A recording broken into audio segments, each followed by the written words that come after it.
and just get to where we had left off before we stopped this talk.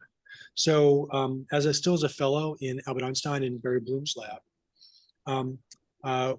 I began working with some people, Kramer and Tyagi at the Public Health Research Institute, which at the time was in New York City. And Sanjay and Fred had just invented something called a molecular beacon, which is a oligonucleotide. On one end is a fluorophore, and the other is a quencher. And there's a probe region and a stem that keeps this oligonucleotide closed.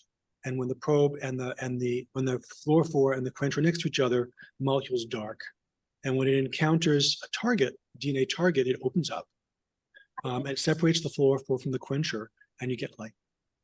So what we thought we could do with this molecule is detect tuberculosis and also detect resistance to the drug rifampin, which is one of the key drugs to use to treat TB, and the key drug that's sort of, if you have resistance, you're likely to have multi-drug resistance as well.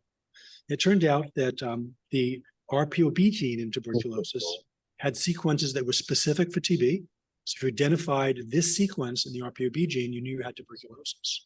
But also, if you had any mutation in this region, with rare exceptions, this gene encoded for the target for rifampin, and you had rifampin resistance.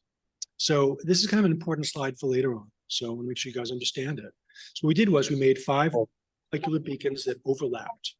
Right, and the patients are with the perforation. This is the usual chatter. Like on those in Apple. Can we ask everyone just to mute? I do this all the time myself. Can we just ask everyone to mute their phones, or their screens, computers? Thank you so much. That's great. Keith is trying to help, but I'm used to yelling at people too. So what we did was we designed 5 molecular beacons that overlapped, where their probe regions overlapped.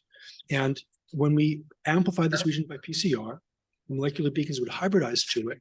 Each one would generate a color for each of the beacons. And if we had 5 colors generated, then we knew we had TB and was drug susceptible. And if 1 or 2 of these beacons didn't open up, it's because there was a mutation there. And then we knew we had TB, but it was drug resistant, rifampin resistant. And if none of them opened up, then we knew it wasn't tuberculosis. There was no tuberculosis present. And this is kind of what it looked like, because this is a real-time PCR assay where you're looking at the thermal cycles and this axis and how much fluorescence you get on this axis. And with wild-type TB, all 5 of these beacons go up. Here's one mutant, here's another mutant in a different molecular beacon, and here's a double mutant here. So TB, and then all these are drug-resistant tuberculosis. This was great. We got a nice paper in Nature Biotechnology, beautiful, as you can see here, editorial from Harvard Bialy, who's notorious for other things. You can ask him about it some other time. But the problem is, it wasn't going anywhere. It wasn't really being used because there were very few places that could do PCR, especially in the early 2000s, and certainly in a district hospital somewhere where TB is endemic, it just wasn't possible to do this sort of test. So I got together with a company called Cepheid, which at the time had this vision of making a very expensive coffee machine. You can see here using little pods that had, instead of coffee, had reagents that they could then use to do PCR and detect different analytes. And we started talking about how we might use this for TB detection and how we can convert our assay to one that would work in the system. So this was their original vision. This was an early cartridge that they designed. Ultimately, they designed a cartridge like this that is still in use today and is just kind of wonderful. It has all these different chambers here that can contain either dry or wet reagents, and a way to mix and move fluids from one chamber to another or into this integrated PCR tube. So it really was a laboratory cartridge. It made its first entry for testing anthrax. And so it tested and still tests the post office air for anthrax spores. And then we were the next test that we developed together. This is sort of how it works internally. You've got the syringe filter here. It can move liquids either directly from one chamber to another or through this, it's a piston syringe, which moves things around. And it can move things either directly from one chamber to another or through this filter. So in our TB assay, we take a sputum sample, we put it through here. The TB gets caught on this filter. then we can lyse the TB with little glass beads and flush that DNA into a chamber where the PCR is done. Okay. The other thing is, since it had all these chambers, we could do really neat stuff like nested PCR. Nested PCR is more sensitive than regular PCR because you do one amplification, and then you'd use a separate set of primers to do a second internal amplification. So these big primers here amplify these big pieces, and these primers here that are closer together amplify these smaller pieces. And these multiple rounds of PCR is what gives you really amazing sensitivity. And here are our beacons hybridizing to those nested PCR reactions. We had a lot of challenges, and this took really years to work out. How do you take a gloppy sputum sample and turn it and get TBDNA out of it into a little cartridge system? Even harder is, how do you even get consistent results, since one sputum sample from another differs so much? Our general idea was to collect sputum from our micro lab. Thank you very much, Tom. Or I guess Michelle before you. And so we routinely still collect sputum from a micro lab, presumably TB negative people, and then spike it with tuberculosis or with the avirulent strains. And so knowing how many CFU we could put in that sputum, we could then use that to optimize reagents. But since sputum varied so much from one person to another, we actually developed this protocol for making pools of sputum, where we had a really nice lab technician who would get, like 20 sputums, pull them all together and literally take a big pipette and just like stir it around as best she could. And that became our experimental reagent. This is just one example of that, where you can see how we had earlier amplification in water and retarded amplification in sputum. And our goal, that took many months, was to get this to look like that. This is just an example of some sputums that we would use. This is just an example of comparing two different buffers. At this point, going beyond sputum pools and now looking at individual sputum samples, just showing the details aren't important, how we were slowly getting this incremental improvement from a reagent we developed that both sterilized the sample and liquefied it. And here is our first result with our first 4 patients. These were samples shipped to us from Uganda, from a clinical site that we have there. And you can see we have a susceptible patient here with 5 curves going up, a resistant patient, some curves not going up. Another resistant patient, see there's only 3 curves, 2 are down here, and then an OTB control. This was our first success and went into our first paper. Okay. The first paper took a long time to get published because no one believed we could do this. Got rejected from journal after journal after journal. And in fact, the data I just showed you was presented finally in the Journal of Clinical Microbiology, which is a decent journal, but it's hardly that impressive. But we were able to get together with the Foundation for Innovative Diagnostics and do a real clinical study. That got published in a slightly better journal. This is the sort of the schematic of how it's done, how the cartridge looks even to the present day, and the uptake. I only have the data from 2015 because this data isn't publicly available anymore. But this is pretty much a logarithmic uptake of this assay around. So how are we doing, right? How are we doing? The important thing about diagnosis is to see, are you making an impact and where are you making an impact? So these are some old results, but ones that were really quite promising. First, we had a good sensitivity of 90%, a good specificity of 98.3%. Specificity was, do I have it here? Of about 99%. And very good results in people who are smear positive, not so good in people who are smear negative. And this is just this is the real just comparison out in the field of time to results. And you can see here that even though culture was the most sensitive because it was the gold standard, it took an average of 20 days to get a positive result. While smear done pretty quickly, but it was not very sensitive. And here you see with expert getting a result in about a day. Same for drug resistance. Here, culture, we're at 140 days to get 100% of the cultures back. Well, still takes the same amount of time to get a drug resistance result with a molecular test as just a TB diagnosis. So a big difference here between the red and the blue, and a huge difference here between the red. Got some help moving this out into countries. This is the minister of South Africa, said if a minister can do it, it can't be that hard. There he is with some sputum and some buffer, about to do a TB test.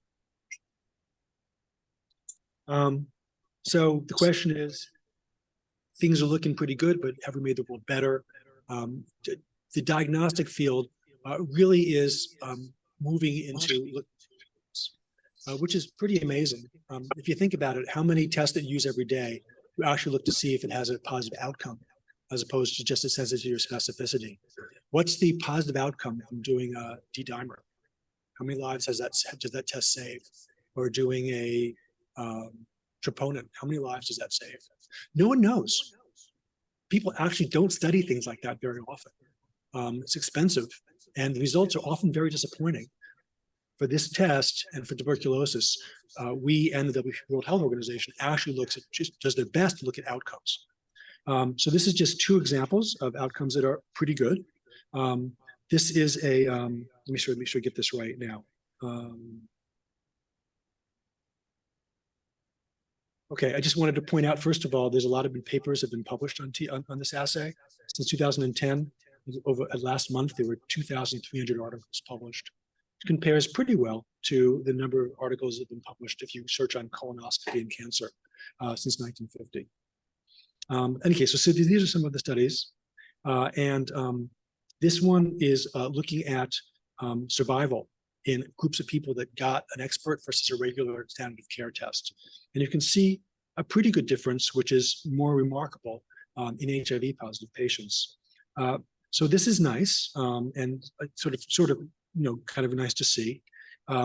It's hard to do these studies though, because of course, in the clinical trial setting, everyone gets the best diagnostic possible. But you could see an improvement of the red over the blue.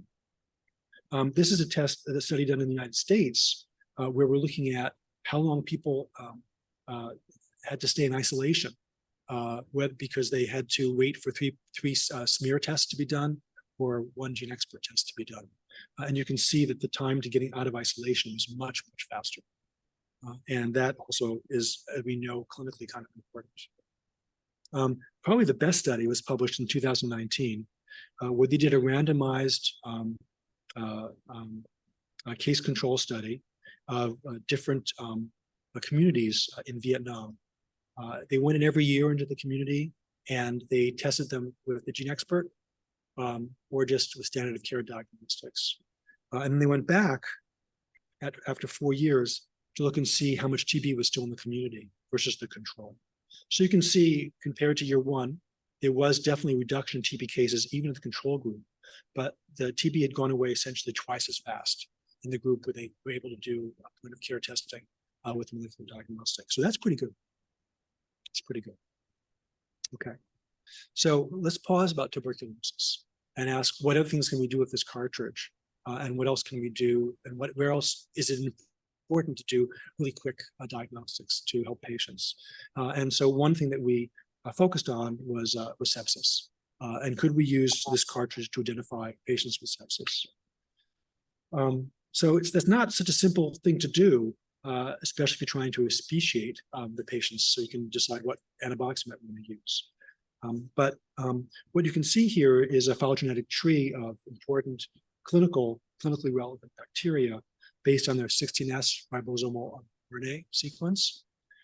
And the ribosomal RNA, 16S, has areas that are hypervariable, which you can see over here, over here, that are flanked with relatively conserved regions that you can amplify again by PCR with conserved primers. And what people know that you can do, and what we certainly have done, is identified a number of these variable regions that if you amplify and you can sequence those regions only, you can tell what the species is with a quite good accuracy. And we published this in a paper not that long ago, and it's gotten very well cited. So it's still, I think, a pretty good reference, still getting referenced. The problem is that molecular beacons, as I showed you, don't work if there's one base pair difference between the target and the probe. So we invented something called sloppy molecular beacons, which are sloppy because they have a much bigger probe region, and they're much more promiscuous. They hybridize to the right sequence and to the wrong sequence, as long as there is at least 60% identity, depending on the probe. To distinguish one sequence from another, instead of just looking at the probe being positive or negative, we looked to see what melting temperature the probe had. So when a probe is perfectly complementary to its target, it's very sticky and melts off at a very high temperature. When the probe is less complementary to its target, it's less sticky and melts off at a lower temperature. And we found that what you could do is use a series of probes, all designed to be partially complementary to a potential target, and look at the pattern of melting temperatures. And this pattern, which you can see here, corresponds to a particular sequence, which then you could tell corresponds to an actual different species. Now, this is what these patterns look like, depending on the bacteria. And this is an example of a melting temperature pattern that we got that distinguished ultimately 110 different species from each other in a single PCR reaction using 5 molecular beacons, sloppy molecular beacons. And each one of these numbers here is a different bacterial species, and each one of these dots here, this is one species, is a different melting temperature for one of 5 colored probes. You can see each one has its own characteristic signature. This just shows how nicely it worked, comparing what Microlab came up with what we came up with using our approach. This is from clinical isolates. And here we actually have stuff that have come right out of blood culture models. And you can see it always identified the right thing, or it didn't identify anything because it was a bacteria that we didn't have in our library of multi-temperature patterns. So it worked really, really well. And it's unfortunate that we could never turn this into a product, but the company didn't have interest in it. They didn't think it was a high priority, and they honestly they got whipped by BioFire, which has something that's far more complicated and far more expensive than doing PCR and tube. So we still try to encourage the company to go and work with us on this, or other companies. But it did lead to some important stuff, which is why I mentioned it. So we became interested in analyzing large volumes of blood, because we realized we wanted to go beyond a blood culture bottle. We'd have to get a large sample. And so we spent a long time working on how you can easily isolate blood from DNA from a large amount of blood in a microfluidic or mini-fluidic system. This is one early example of it that worked actually pretty well. And that basic protocol led to some nice papers. We were able to develop a quadplex assay that could detect plague, anthrax, tularemia, and what was the Yersinia? Plague, tularemia, anthrax, and it's been a while. And that's why. And the last one was just a positive control. And we were able to detect about 1 or 2 bacteria per ml of blood. It's quite good. And this actually has turned into an assay that is at the final stage of development for the Department of Defense, and is being used for warfighters and in a portable PCR system. We had a chance to validate this from some blood from mice infected with tularemia. It only took us 2 years after this experiment was done for us to be able to use the blood. So it was mostly clotted and horrible, and we only had small volumes. But even with that, it can show you the potential use of this kind of a system. This is the days since infection. You can see that our assay, although we didn't get 100% here in day 4 and day 5, but there were all these clots messing up the assay. But clots aside, our assay was positive for 20% of the animals on the first day, really before fever even started, and was present in 6% of the animals positive by the time most of them had fever. So, you can imagine how this could be incredibly useful in the setting of an outbreak. We have to treat people quickly. Okay, so while we were futzing around with sepsis, we were noticing some issues in the field with our TB assay. And I kind of referred to it before. We had a very good sensitivity and specificity, and by this time there was a whole bunch of different studies having been done. showing its performance. And it looked really, really good, except for people who had smear negative TB, which were predominantly people who were HIV positive. There, this total sensitivity of smear negative was 67%. And we just all felt that was completely inadequate. And I honestly, personally felt like every person we were missing with our test, which was becoming the gold standard, was kind of a failure on our part. So we went back to the drawing board. We went back and got more funding. We decided to change the assay. So we would now have targets of one molecular beacon targeted against elements in the TB genome that are present in multi-copy. So obviously, with many copies of the same target, you can increase your sensitivity. And to make it even better, we made probes that were targeted against this multi-copy I6110 isolate and a second multi-copy target as well. We used the same two different probes out of the same color. So if the assay turned green, we knew tuberculosis was there. And then the other thing we did was we worked with Cepheid to make a cartridge that had a bigger PCR tube, so we could actually put more DNA in as well. Okay, the assay worked really well. We were able to detect very, very small numbers of tuberculosis. And you can see right here down to 5 CFU per ml sputum. The problem, of course, was that now we had a molecular beacon for TB detection and then 5 molecular beacons to detect rifampin resistance and sample processing control. We needed 7 colors to distinguish all that in a single assay. And at the time, chemistry only permitted 6 colors. So we had to change everything. And what we did was we took what we learned in sepsis and we made sloppy molecular beacons to develop a multiplex melting temperature pattern for detecting mutations in the same RPOB region I told you before. And because the sloppy beacons are larger, we needed 4 instead of 5 beacons.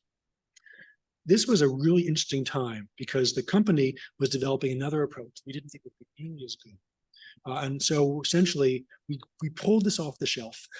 And at our first big meeting with the Gates Foundation and FIND and the company and us, we presented our approach and they presented their approach.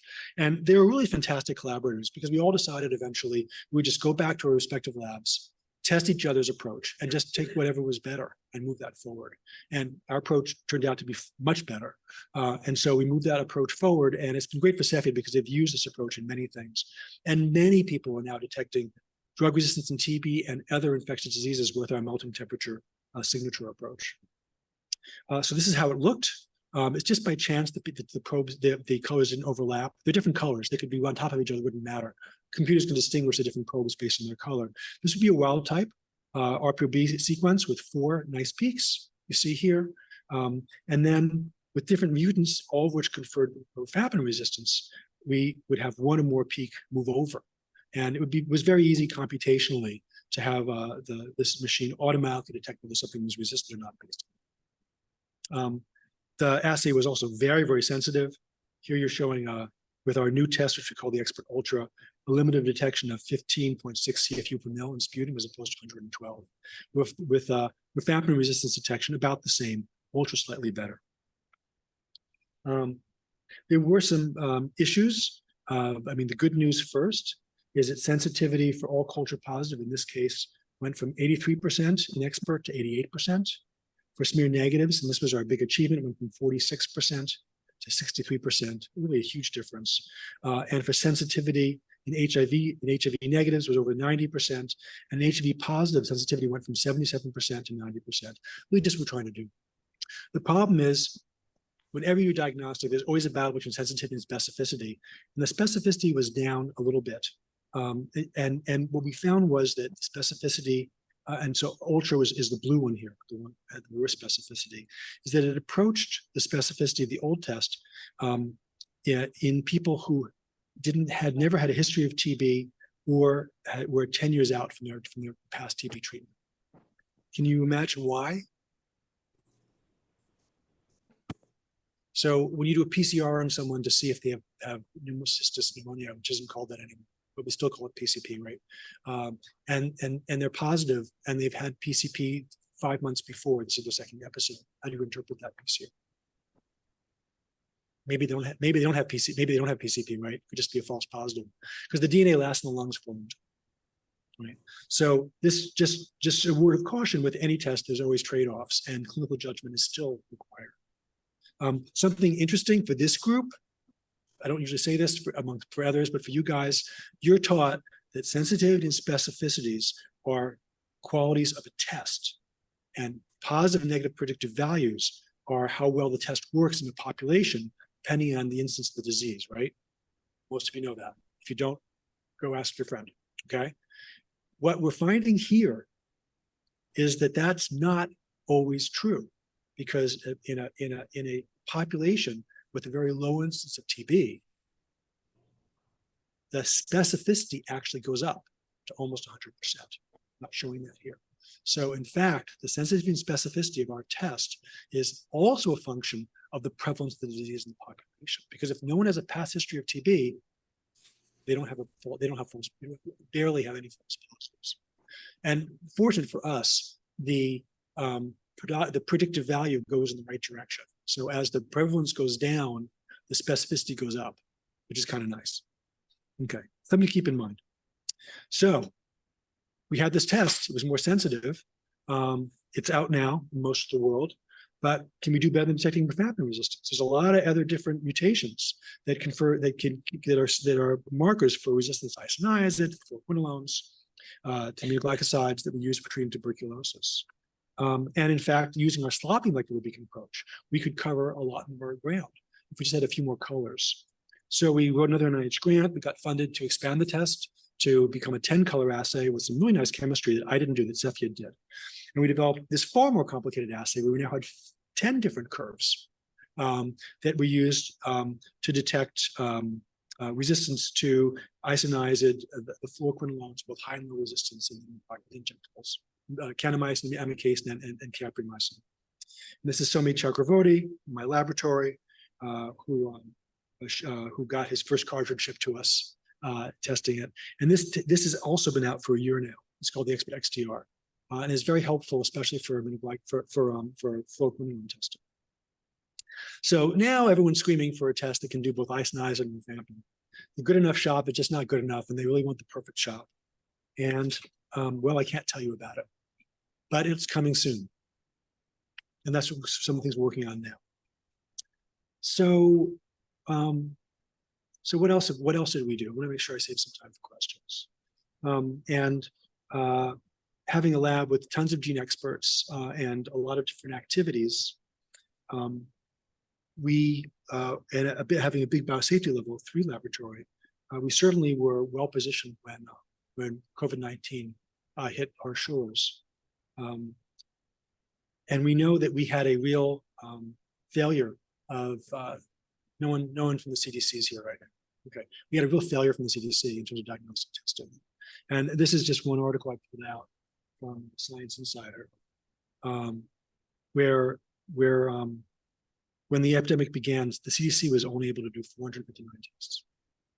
And also in this already infamous snafu, the CDC initially refused a request to test a patient in Northern California. It turned out to be the first probable COVID-19 case without a known infected person, which was a real bad thing, I think, for the country and the world. And they refused. I wasn't there making the decision, but my guess is the likelihood they refused was that they just didn't have the capacity to test a lot of people. And of course, the other issue was they were having real problem specificity of their answer. One thing that's worth mentioning now is that we're hoping, especially working with Tom, is that we will be able to develop the capacity here at Rutgers to not just design our tests, but actually synthesize them here. So we'll be able to roll out tests in days to weeks rather than the months to many months that it took for the CDC to get their test out. So what happened with us is that we actually were at a meeting with Cepheid on February 19th to talk about a test we are still working on with the Kern lab here to develop a test to detect candidemia and speciate Candida. And really the first news of what was going on was in the middle of February. We decided in California that we really needed to really help support Cepheid to get a COVID test out quickly. So they had decided a few days before to develop a simple COVID test, but they had no way to get hold of the virus or the viral RNA. Even the viral RNA, actually, that time was because it was an RNA virus, was very restricted because there was concerns it could actually get into a cell somewhere and start spreading COVID around. And we had these great BSL facilities. So we decided that we wouldn't develop the test with them, but we would develop the protocols to validate it and help them get their test validated by the FDA. So this is just a timeline that if any of you, how many of you have done any kind of clinical research? Okay, so this will amaze some of you. So can you please ooh and ah for the people that haven't been involved in the bureaucracy of doing clinical research? We'll hear a big ooh and ah, okay? So February 19th, we decided to do this. And that was like a Thursday or something. So not much happened until the 21st. But I called up some of the people in Rutgers at the time and said, we got to get hold of some SARS-CoV-2, which was then called nCoV, RNA and virus, so we can test this assay when it comes. And we had some contacts at UTMB, the RBL there, where they had the virus, and also people at the NIH know me. So February 21st, we actually received an MTA, which was signed by Rutgers, and virus from UTMB. So that's like incredibly fast, okay? March 26th, we had fully negotiated research contracts. So February 26th, we had fully negotiated research contracts. That is, again, extremely fast. That's usually many, many months. Sorry, we first got RNA, and then we got the actual virus on March 5th. We couldn't use it because we had to get both IBC and IB approvals for testing it with nasal swabs and nasopharyngeal swabs from healthy people who could spike with the virus. That was approved by the RB on March 10th. By March 18th, we had already had done range finding, quantitative RNA, to know how sensitive the test we thought the test would be. And March 19th through 20th, we did a full-scale FDA quality, regulatory quality, limit detection and validation test with these spikes, these spiked swabs. And on the 21st, it got approved for emergency use authorization. Our job didn't end then. We kept on testing updated assays. We did exclusivity testing. We did LOD verification and worked with clinical validation as well.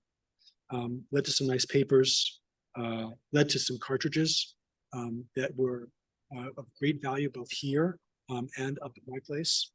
At first, we were waiting for the cartridges to come because we really needed them in New Jersey Medical School, University Hospital, and the Cepheid rep said, but you have them already. They're already been delivered to your hospital. I said, where have you delivered them? And they're all delivered to RWJ. So I explained to them that actually we had kind of had, and what essentially what ended up happening was the cartridges came to us and we just shared them equally with RWJ. And occasionally other hospitals were desperate and asking for them because we had a couple hundred a week. We set up a COVID-19 testing center in my laboratory because we had most instruments. We had graduate students and medical students who volunteered to do the laboratory work and to test them. I'm not sure how legal that was, but we got CAP and CLIA certified. We had graduate students driving samples from the hospital to the lab. We were open 18 hours a day during testing. And at the time, I mean, it seems like so long ago at this point, but at the time, we were testing people going into surgery because they needed to know what they had COVID. And just for example, we're testing healthcare workers who weren't feeling well to see if they could come back to work because they had to stay out for a long time. It was quite something. It was quite a time. Okay, we've continued to work on SARS-CoV-2 and developed a series of rapid tests for variants. Every time we got a variant test out there, we would talk to people like Regeneron with their antibodies and the like because they could be useful for deciding who could benefit from antibody therapy or not. But the variants just came way too fast for any test by anybody to be implemented. But we still continue to work on this, and we have a scheme to do a universal variant test, so you wouldn't have to develop a new test for each variant, but just identify a new signature and the kind of approach I described for you guys, but with many more beacons, just keeping track of the time. We still think it's worth doing because we really want to be prepared for the next problem, not the problems that have happened already. And next week a variant could come out that kills a third of the people that get infected. We just don't know, right? It spread a bit more slowly, could kill a lot worse. We just don't know. So we have to be prepared for this, and we have to develop the capacity to develop this in-house, because it takes too long to develop outside of this university. So I just want to finish off. If you want to have a full discussion, some questions with some notable achievements. We essentially made the first on-demand point-of-care test for tuberculosis.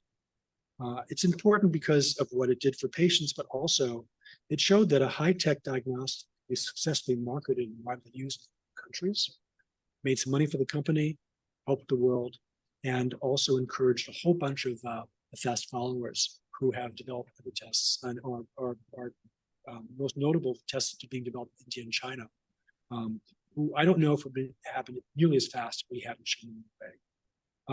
It's one of the first molecular diagnostics ever to be shown to be clinically effective, as I mentioned to you. And I talked about simulating a generation of phosphorus. We developed TM coding for DNA sequencing, and resistance detection. We have developed on-demand blood tests, select agents, and working on candidemia. First point-of-care test for COVID-19 and potential rapid approach for COVID-19 variants. We have just completed and locked a design for Candida auris screening, a screening test for Candida auris, a simple test. The beads have been made for that. We'll be just confirming the cartridge works, and we hope to. We already have an agreement with UCLA and Wadsworth Center. They have a lot of Candida auris to be testing it, but in an early study that we did, it was 100% sensitive and specific. So we'll see when you get to larger studies. It doesn't always look as good as that. हमारो meeting चाले छे तो just ignore it. खालुमा सांभळू છું. If you guys could just remute your mics, I'd appreciate it. I want to talk about collaborating. So this is the work of a collaboration that started in 1998, 1999. That first got funded in about 2001, 2002. And has been going on since that time, with a company that was at the time less than 500 employees, and now is part of Danaher, which is I think a $50 billion a year company. So how did we do it? A lot of it was just working to develop trust, develop a true partnership. We're both working towards the same goal. Developed some real friendships at Cepheid. It happened over many face-to-face meetings, many dinners, many visits. We've had 1 to 2 hour phone or video calls at least every week for the past 23 years. We'll continue to do that. And it's really, I think everyone asks how we manage this. And I really think it was an ability to openly share data, to openly criticize and be criticized, in a nice way, and to not try to grab all the glory, but to always share, and to work towards a goal that we all thought was important. And I work with a number of companies now, and the ones that work openly, and that have the eye on the goal, and those are the ones that work. This just gives you some sense of all the people that were really key for the achievements I've talked about today. The ones in green are probably the key players of the key players. And I just point out Somi because he worked both at our lab and moved on to Cepheid, which was a great bridge for all of our work. And people have come and people have gone. Good friends have come and then retired. No one's died yet, I don't think. It'll happen because we're all getting older. But the number of people who have contributed to this work has been just amazing, and I thank all for that. And Also, my other strategy for getting things to work with companies is for me to be the one that's in the money most of the time. And so this has been supported by a number of NIH grants. If you have a good idea, write a grant. It will get rejected the first and the second time. If the idea is good and you persist, you get funded. That's what happened with me. Cepheid helped support some things later on. And then the Foundation for Innovative New Diagnostics. And their supported foundation, the Gates Foundation, was very helpful for this, and they deserve a lot of credit. And I'll just stop for questions. 10 minutes before. It's good.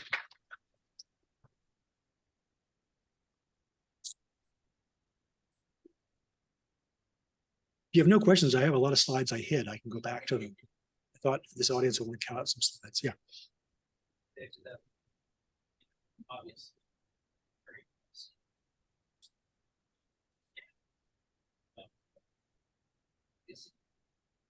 Stage.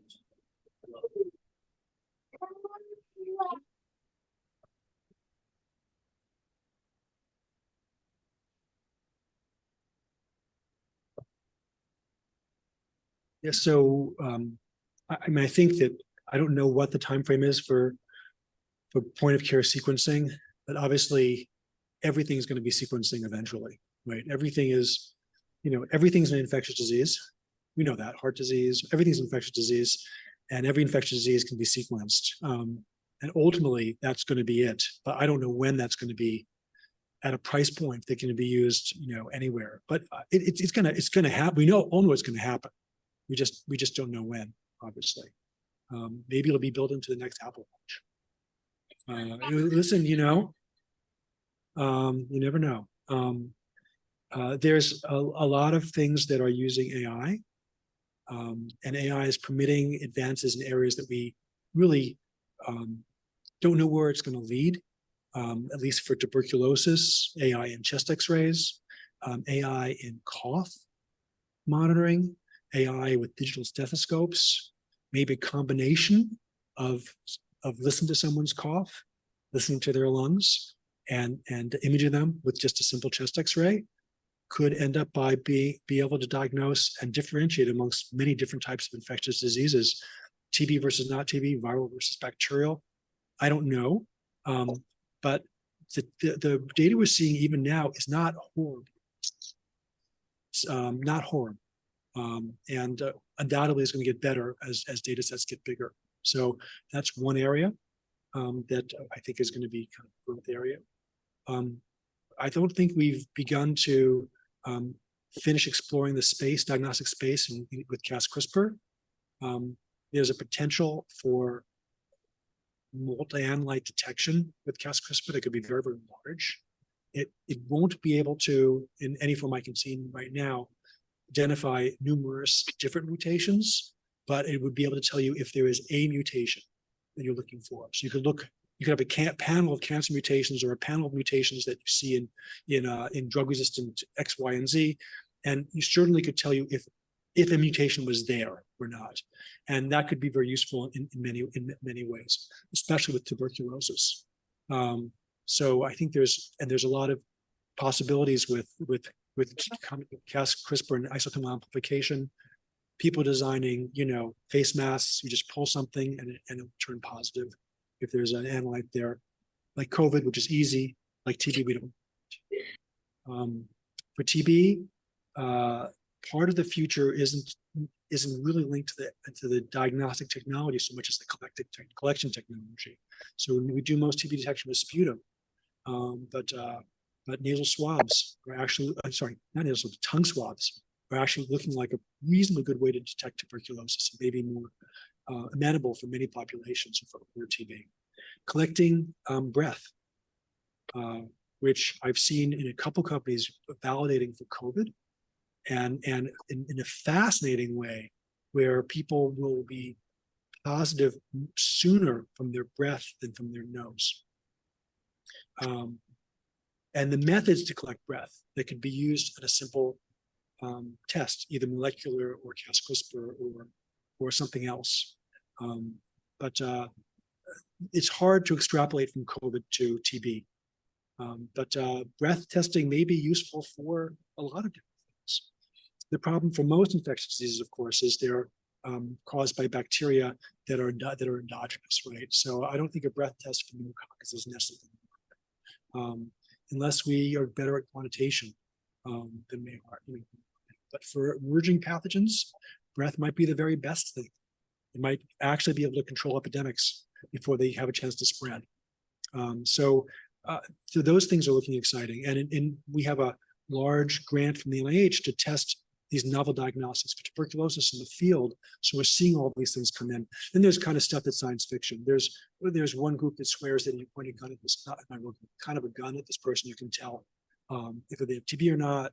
There's a group working on radio frequencies, looking how things are energized inside a clinical sample, and the energetic signature can be very specific for different pathogens. It sounds like science fiction, but so did mass spec, right? Not that long ago, which is the diagnostic standard for bacterial speciation. So there's a lot of things that are possible. Right now, PCR is still the easiest to design and to run, and the most sensitive specific. Oh, the last thing is there's some isotope modification systems like something called LAMP, loop mediated. Loop. It's a very, very complicated way to amplify DNA. That uses 6 separate sets of primers and a single temperature, and it's like a nuclear bomb. Instead of exponential like PCR, it's like to the 6th order of magnitude. The amplification curves are going like that. Now the problem is it's not very specific. You look at it the wrong way, it can start amplifying.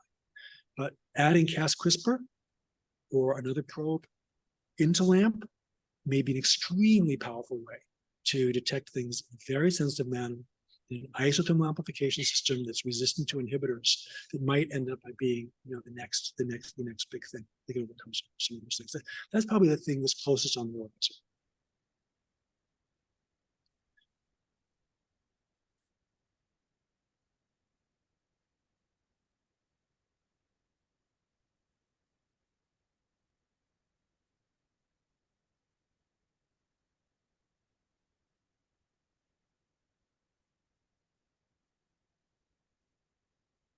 Not to my knowledge. My guess is that even if they had ever considered it, they wouldn't do it now because they're hopefully coming out with something better. Whether they decide to look for clearance for the thing that's better, it's very hard to say. So Cepheid, Danaher, like 2 weeks ago, announced they were reducing their prices to cost for the Global Fund for TB, malaria, and HIV, and for low-income countries with high TB burden. That's a great thing, but I don't know what it's going to do to their desire to support further TB test development. So will they keep on supporting it? Will they support it only in countries that can pay for it? And they can make a profit, which means maybe they would try in the United States. It all depends. I don't know. For the original test, the FDA came to us and said, "How can we help you get this licensed?" So there was a lot of, it was a lot easier, I'm sure, than it is now. And there's obviously a trade-off between, making things affordable to people that need it and making things profitable so a company moves forward with it. And it's a difficult situation. I don't know really what the right answer is, but so it'll be very interesting. It'll be a very good case. It'll be a very good case study to see what happens with Danaher, whether they continue to move forward with this or whether they just cut off future TB research. We'll learn a lot, I think, about that. Sure.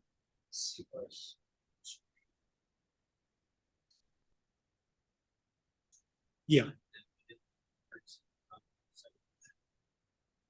So the swabs that we're getting are nose, armpit, groin. One swab. Yeah. We don't. The cost for running a clinical trial from enrollment to the testing is way too expensive. So we always try to leverage off other clinical samples. Thank you.